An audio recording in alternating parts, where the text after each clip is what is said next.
वडफ़ जा नाक़ाबिले यकीन फ़ाइदा। वडफ़ हिकु खुशबूदार ऐं ज़ाइक़ेदार जड़ी बूटी आहे जेका सिहत लाइ तमामु फ़ाइदेमंद आहे। जेकॾहिं तव्हांजे घर में वडफ़ मौजूदु न आहे त तव्हां इन जे फ़ाइदनि खे ॼाणण खां पोइ उन खे पंहिंजे घर में ज़रूरु हर वक़्तु मौजूदु रखंदा। इहा विटामिन सी, पोटाशियम, फोलाद, फोलेट ऐं फाइबर जो हिकु वॾो ज़रियो आहे। उन खां अलावा इहा केतिरनि ई बीमारियुनि खां निजात ॾियारे ऐं बहितर सिहत फ़राहम करे थी। वडफ़ मादे खे पुरसुकून करण ऐं डिप्रेशन खां जल्दी आराम फ़राहम करण लाइ इस्तेमाल करे सघिजे थी। वडफ़ चॿाड़ण या वडफ़ जी चांहि पीअण इन सिलसिले में मददगार साबित थी सघे थी। वडफ़ पेट में मौजूदु गैस खे न सिर्फ़ ख़ारिज करे थी पर उन खे ॿीहर पैदा थियण खां बि रोके थी ऐं उल्टी अचण जी अलामतुनि खे बि रोकण जो सबबु बणिजे थी। वडफ़ जी चांहि पीअण खे पंहिंजी शाम जो मामूल बणायो जेका राति जो तव्हांजे आरामदाह निंड खे यकीनी बणाईंदी। वडफ़ थोल खे घटाइण लाइ बहितरीन आहे छाकाणि त उहा बुख खे दॿाए थी ऐं पेट भरियल हुजण जो अहसास पैदा करे थी। वडफ़ चर्बी खे रिझाइण में मदद करे थी। वज़न घटाइण लाइ वडफ़ खे सुकाए कुटे ऐं छाणे पाउडर करे रखो जंहिंमां रोज़ानो अधु चमचो सुबुह शाम नीम गरम पाणीअ सां पीजे। वडफ़ दिमाग़ लाइ बूस्टर जो कमु करे थी। तहक़ीक़ मुताबिक़ वडफ़ जिस्मानी कारकर्दगीअ खे बहितर बनाइण में मदद करे थी।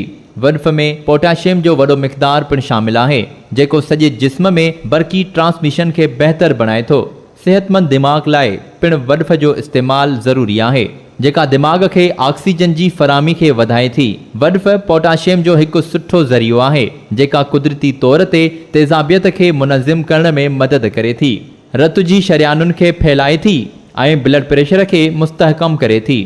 वडफ़ जो चॿाड़ण नाइट्रेट्स जे ख़ारिज थियण खे तेज़ करे थो जेको ब्लड प्रेशर खे बरक़रार रखण लाइ कुदरती इलाज जो कमु पिणु करे थो।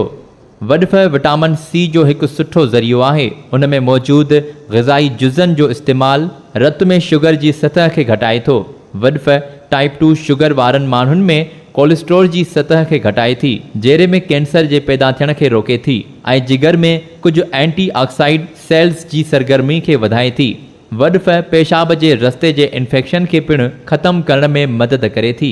अगरि तव्हां कब्ज़ी या बदहज़मी खां परेशान आहियो त वडफ़ मां ठहियल चांहि तव्हांजी सिहत लाइ तमामु काराइती आहे। जेकॾहिं वबाई मर्ज़ जो वायरस तव्हांजे फिफड़नि खे मुतासिर करे त हिकु प्यालो वडफ़ जी गरम चांहि पीअण सां तव्हांजे फिफड़नि ते मौजूदु बलगम खे ख़तमु करे तव्हांखे कुदरती तौरु ख़ुश्क खंघि खां निजात ॾियारे थी।